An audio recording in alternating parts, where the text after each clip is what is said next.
Hi.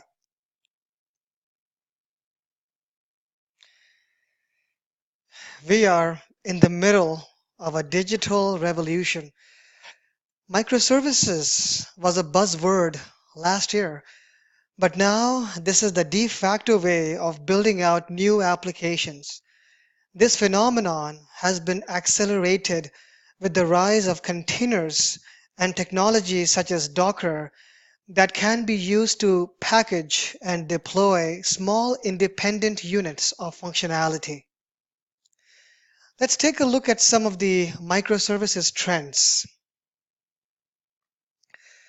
So yes, we do see a movement away from the traditional monolithic design into microservices design. We have been seeing a rise of containerization, especially Dockerized containers. And if you actually go to the Docker Hub and search for Microsoft, you'll see many popular containers such as the Operations Management Suite, which is used for monitoring. It can be used to monitor containerized workloads.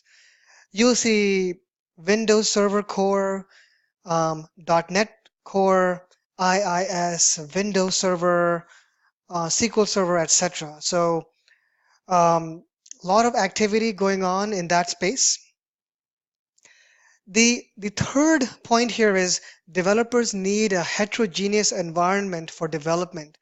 We do understand that we live in a heterogeneous world where customers, users, partners, they all need both Windows as well as Linux. We ourselves in Microsoft, we work with many open source projects. Some examples are Redis Cache, which is based on Redis, Hadoop as a service, which is called HD Insight. We know that these open source projects rely on Linux features. So we're aware of this need, and we have launched various features in Visual Studio Code as well as Windows 10 to enable heterogeneous application development. For example, you could write a .NET Core app in Visual Studio and then deploy and test it by using Bash on Ubuntu, Linux, which is running inside Windows 10. And by the way, we are using the base Linux libraries. This is not some kind of a bridge conversion project. This is the actual Linux. And finally, yes, we do have, there is a demand for high performance compute and scale out.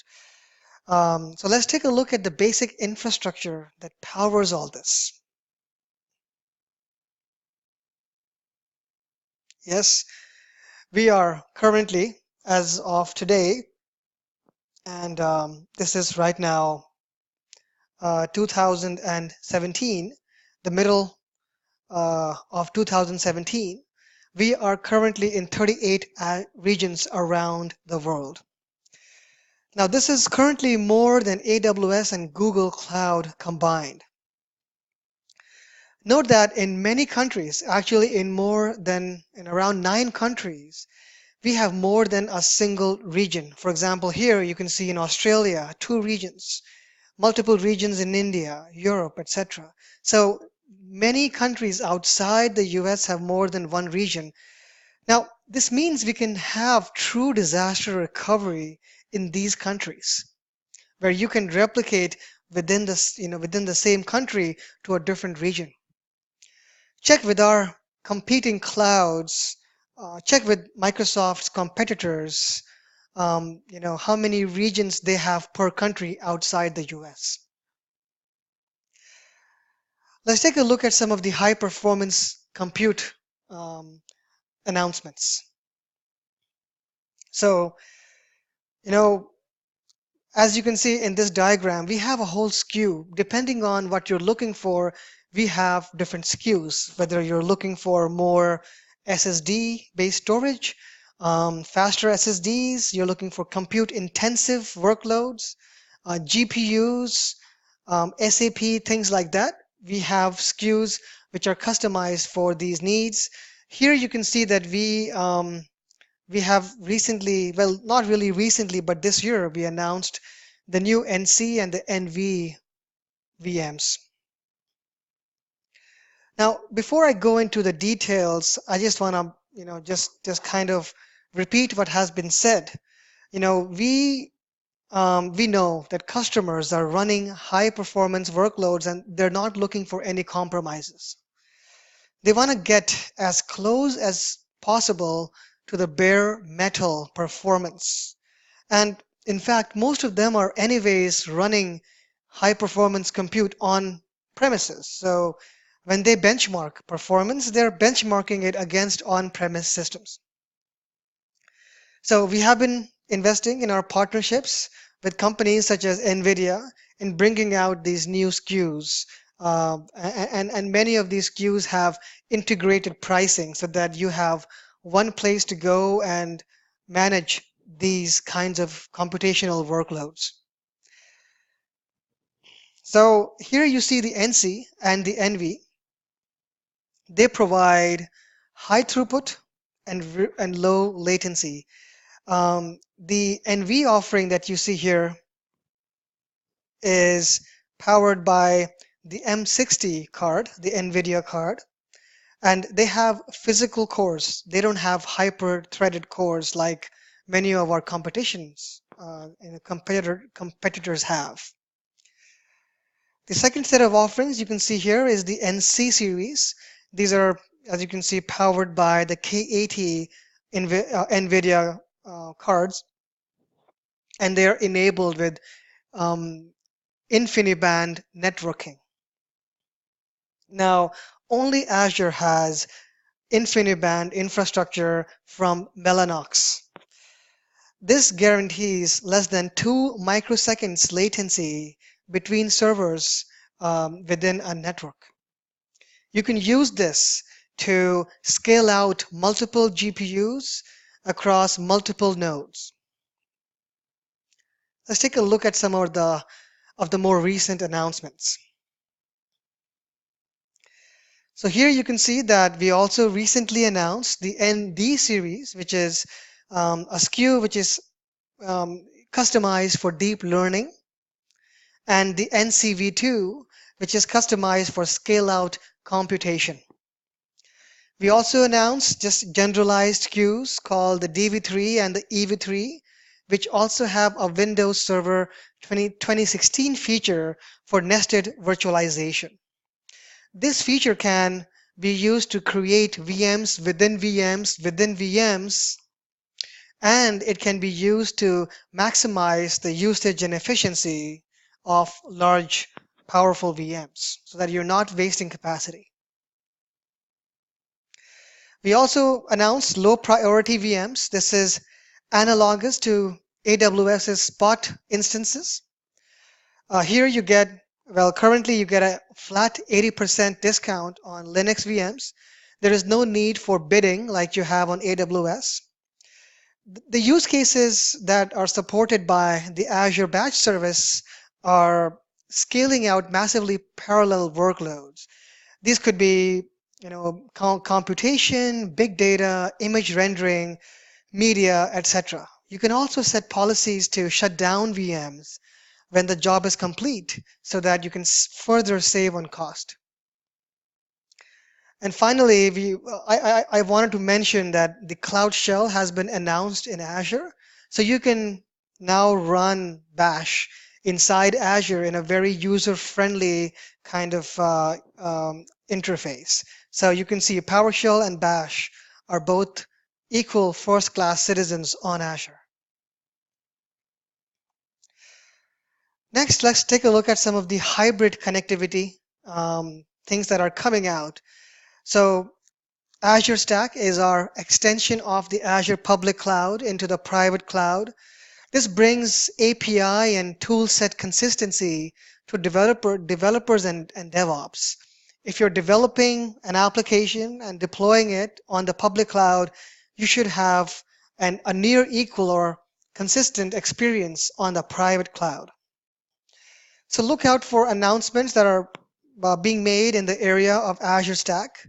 Look out for announcements from Avanade, from HP, from Huawei, but these are some very, very exciting announcements that you should look out for. Currently, Azure Stack is in technical preview 3, which is the final technical preview before we ship the product. So I would encourage you to try out the product, and you can register for an Azure Stack early adoption initiative if you feel like. And that's actually a good idea if you have interest here. Now let's move on to a new topic let's talk a bit more about container management. Microservices in Azure. You can deploy containers wherever you want to. So we have various container hosting services on Azure. Azure Container Service, or ACS, is based on open source technology, and you can see it supports various open source commonly used orchestration engines like Kubernetes and Mesos and Docker Swarm. Service Fabric is Microsoft's own microservices technology, and it supports Windows containers. It's right now generally available on Windows and in preview when it comes to Linux. From my own experience, my own personal opinion is that if you have Windows and .NET heavy workloads that are looking to run Windows containers, then take a look at Service Fabric. But if your workloads are more open source in nature, Linux based, and it's a full open source stack, then ACS might be a better option for you. Now, Azure Web Apps is a fantastic, a pure platform as a service where you don't manage any infrastructure, you only manage code and data. The service currently supports Linux Docker containers. And it provides a seamless developer experience. There are project types in Visual Studio 2017 through which you could create a .NET Core MVC application, for example, and you could enable Docker on it. It will create a Docker file, a Docker Compose file, and then through a single click, you can deploy into Azure Web Apps. That's how purely simple it is. And on the very right-hand side, you see Azure Batch, which is, like we discussed, HPC, or High Performance Compute Service. Next, let's talk a bit more about the Azure Container Service. So here in ACS, we use the standard tooling and standards that you bring to Azure. If you know Kubernetes, if you use kubectl as your command line cluster management solution, well, then you can still use the exact same tool. Azure provides the streamlined hosting experience along with the SLAs that we provide, the reliability and high availability that only Azure can provide.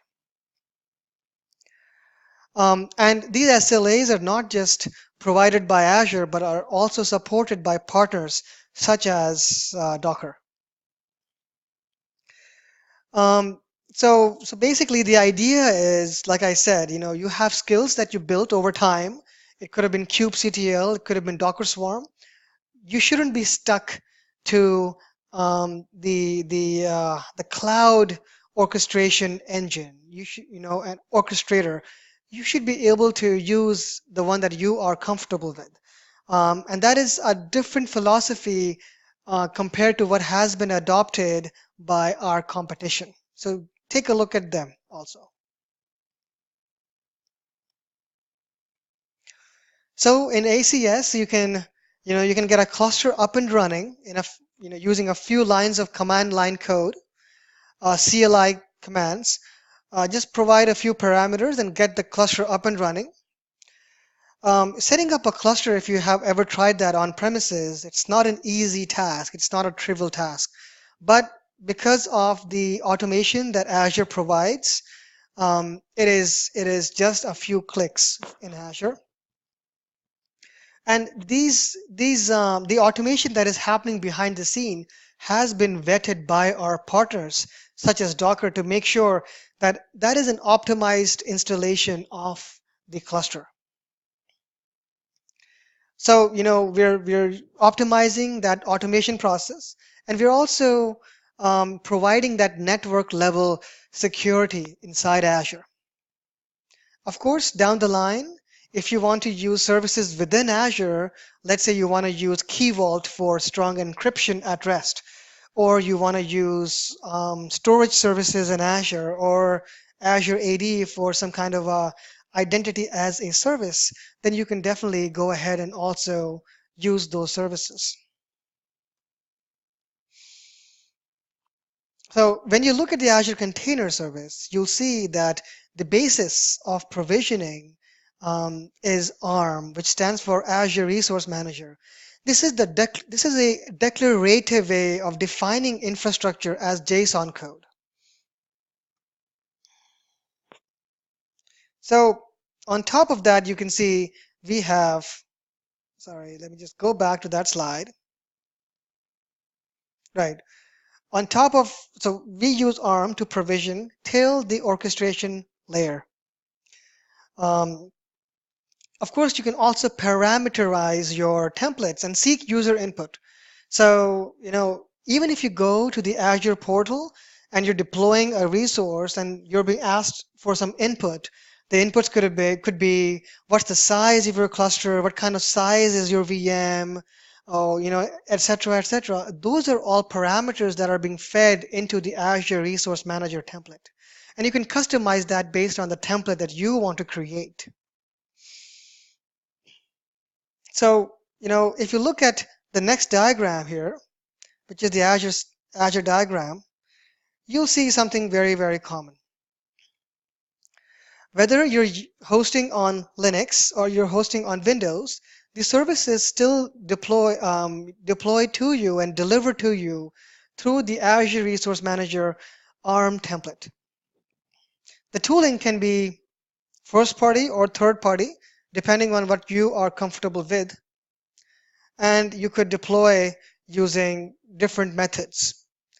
Here you can see the orchestration mechanisms you have are various. The monitoring solutions that you could employ are also various. You have application insights for Docker, you have OMS, and you have various different technologies that you could use to monitor your cluster on Azure. An example here you can see is Splunk. So you can deploy your Azure Portal, you can deploy your Azure Container Service Cluster through the Azure Portal, but typically you would not do that. Typically in production staging, you would either use an ARM template or you would use the command line interface, the CLI. The new version, at least right now, the new version of the CLI is version 2.0 and it's based on Python. So when you build out a service on ACS, ACS provides the infrastructure. As you can see, there is no opinion that we make on the kind of Docker registry. You can choose your own favorite CI/CD pipeline. If you want to use Jenkins, go ahead. Various shared storage options are available for you. You can use the monitoring solution that you want to use. Azure Container Service is primarily right now an IaaS solution, although a platform as service fully managed version is in the works. But basically, we're not forcing anyone down a certain path. If you want to run DCOS and you like Marathon load balancer, that's great. If you want to use Nginx, that's fine. And like I said, the same thing applies for your CI/CD toolset as well. So let's talk a bit about Kubernetes, right? This provides one thing that I like about Kubernetes on ACS is that it provides cloud integration through the provisioning of a service principal. So it can basically understand a cloud. As you can see, it also supports native Azure networking, support for the L4 load balancing options, etc. And you can see at the very bottom, you have Azure AD integration, Key Vault integration. So because it has a service principal that has access to Azure, it can integrate much better with the other services within Azure. In fact, this is the main difference. Provisioning that service principal, creating that Azure AD command, service principal, using just 2 lines of CLI commands is a major difference when it comes to provisioning a Kubernetes cluster versus provisioning a different kind of cluster. Let's talk a bit about Kubernetes management tools. So a few months ago, Microsoft acquired Dace, the company behind some of the most popular tools for building and managing applications on top of the Google incubated Kubernetes container service, right? Kubernetes was a Google incubator project at the very start. Now, Dace has been acquired by Microsoft, and it provides 3 core open source tools for managing Kubernetes deployments. One is Workflow, which is a platform for developers and ops to easily deploy and manage their containerized apps. Then the very popular Helm, which is a package manager. And then finally, they also have Steward, which is a Kubernetes native service broker, which basically, so if you have a use case where you want, containerized applications to talk to each other using a service broker, then Steward can do that for you. And of course, 100% of Day software is open source, and that's going to continue. So here we have an architecture diagram. It shows the basic architecture of an ACS cluster. So what you see here is 1 master and 2 agents.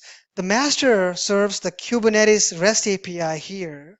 So this is the master here on the left side. It serves the Kubernetes REST API through the API server. The agent nodes are grouped into an Azure availability set and run your containerized workloads. So the VMs are in the same private virtual network, and they are fully accessible to each other. And as you can see, there is a internal load balancer that has been added dynamically when you provision the ACS cluster inside Azure.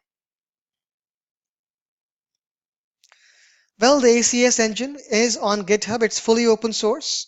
And it's pretty much right now, like I said, it's pretty much infrastructure as services with a version of fully managed PaaS on the way. So it's open source. So if you want to customize and make changes, you can do so.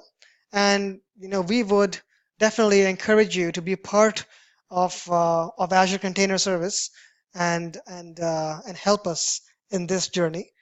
So, well, hopefully that was a good walkthrough of containers and microservices in Azure. I'm Praveen Rawat, a technology evangelist in Microsoft. Have a great day.